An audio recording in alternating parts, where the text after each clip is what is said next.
ಅಮ್ಮ 1 ಲಕ್ಷ ಸಂಬಳ ಕಣಮ್ಮ ನಿನ್ ಮಗಂಗೆ ದುಬೈಲ್ ಅದು ಕೆಲಸ ಸಿಕ್ಕಿರೋದು.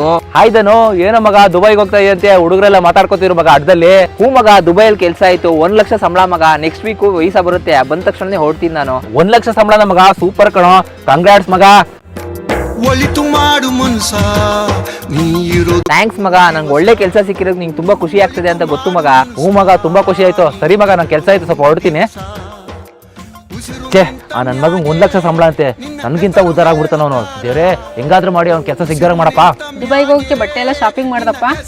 ಅಮ್ಮ 1 ನಿಮಿಷ ಇರಮ್ಮ, ದುಬೈ ಆಫೀಸಿಂದ ಫೋನ್ ಮಾಡ್ತಾ ಇದ್ದಾರೆ. ಹಲೋ, ಏನು? ಯಾಕೋ ಟೆನ್ಷನ್ ಅಲ್ಲಿ ಇದೆಯಾ, ಏನಾಯ್ತು?